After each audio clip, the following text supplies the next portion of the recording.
When preparing for our big Iceland trip, I was looking at various options for the air heater kits for our T6 so that we could camp at night. The Eberspecher and Webasto were too expensive, and for personal reasons I didn't want to go for the Autotherm.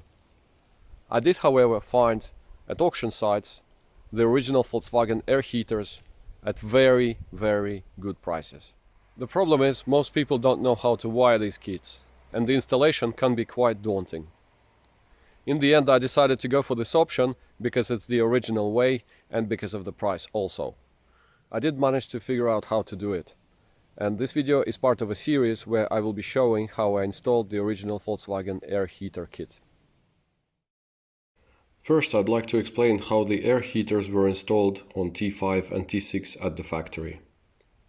Here I'm showing a service training document for the early T5s that were produced until 2009.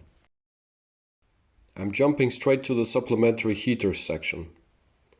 As you can see, the heater model used by Volkswagen was Webasto Airtop 3500. It was a unit built specifically for T5s that had a custom-made ECU that communicated with the other information systems of the T5. You can see the specs here.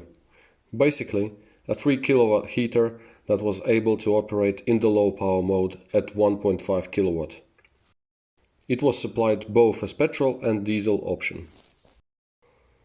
Here is a picture of how this heater was installed at the factory under the front passenger seat of the T5. Of course, for the UK versions, this was the driver's seat. Here is the Webasto unit. This is the exhaust, this is the intake. Here are the mounting brackets. This is the cold air intake from the interior grille on the entry step. And this is the heated air duct that moves the hot air into the grilles of the B pillar. On this picture here, you can see a close-up of the heater assembly. Cold air comes from this side and exits as warm air from this side. These pictures show the air input and output from the heater. Intake is in the front passenger step, and the hot air enters back the interior through the B-pillar just behind the front passenger seat. On this diagram you can see the control options.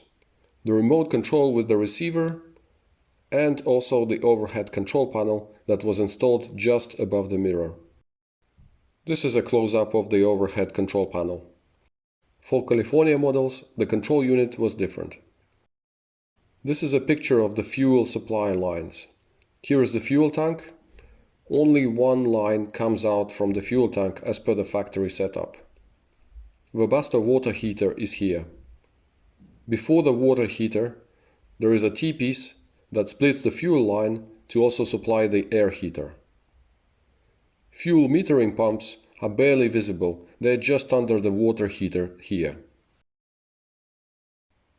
I'm now switching to a late T5 and T6 heater brochure. From 2009 onwards, Volkswagen switched the air heater provider and Eberspecher was now supplying the air heaters and metering pumps for them. The ducting and brackets are exactly the same part numbers as for the early T5s. The overhead control panel and remote control had to be changed as well. So you can say that the Webasto and Eberspecher units are not compatible. This means that the remote controls and metering pumps cannot be interchanged. Also, due to communication with the rest of the car, Webasto-made OEM unit cannot be installed in the vehicles after 2009 and Eberspecher units cannot be installed in the early T5s. Eberspecher units for the T5 GP and T6s were also produced in petrol and diesel version. The model of the Eberspecher unit provided on T6s was B or D3+. Instead of 2 power modes like shown in the Webasto specs, this one has 4 power modes from 3 kW to just under 1 kilowatt. Here you can also see the operating temperatures. One thing that is not mentioned in the specs is the fact that these units operate efficiently up to an altitude of around 2000 meters. This is a side view of the installation in late T5s and T6s. I'm not going to cover this on next pages in too much detail, because the installation, brackets and ducts are exactly the same. Top picture shows heater area under the front passenger with the mudguard and heat shield installed. Bottom picture shows the heater with the heat shield removed. Some more pictures of the installation.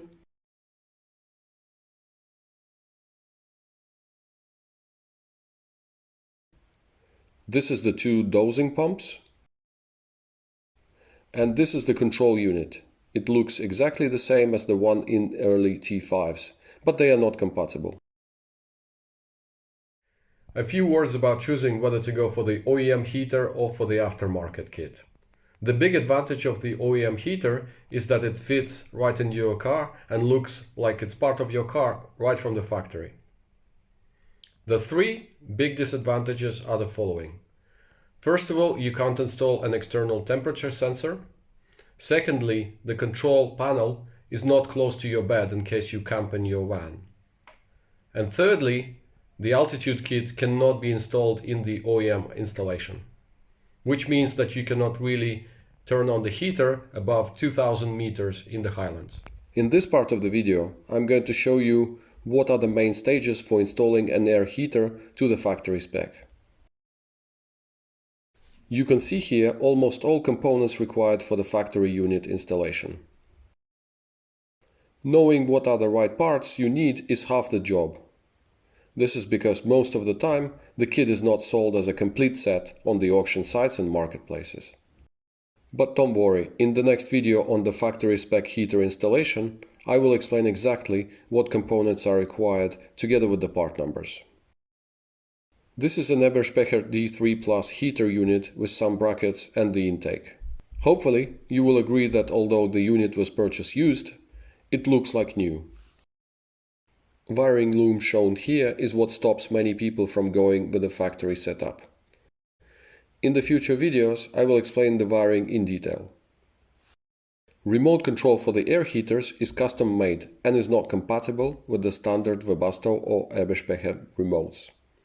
So if you go for the Volkswagen air heater, you will have to find the right remote control for it as well. And this is the dosing pump that supplies the fuel to the heater. In the next few clips, I will show the steps required to install the air heater per the original factory setup. First stage is to cut the holes necessary to route the piping for the airflow. This one here is for the warm air exit. And this is the cold air inlet. After that, you can mount the air heater under the car. Next step is to install the additional dosing pump. It's the one further back that was added. The mudguard goes back on the air heater. You can see a small bit of shiny exhaust pipe on the right. After the air heater is mounted, the step panel is installed. You can see I already integrated a grill into it. The same on the hot air output. The remaining duct pieces were installed, and this followed by the B-pillar panel, where I also cut holes and inserted the new grills. This is how it looks like when installed back on the B-pillar. Next job is to install the wiring harness. If you have the harness already prepared, it's a very easy and quick job. The harness starts at the front passenger seat, where the blue connector for the heater comes out from under the car. The cabling then goes to the driver's seat. This is where you lead the cables down to the dosing pump, and also the additional fuse connections are installed here. The rest of the harness is then routed through the left side up to the left A-pillar and into the overhead center console. Here you can see the heating remote control panel plug already coming out from the overhead console. Finally, the remote control panel is connected, and everything looks like it came out from the factory.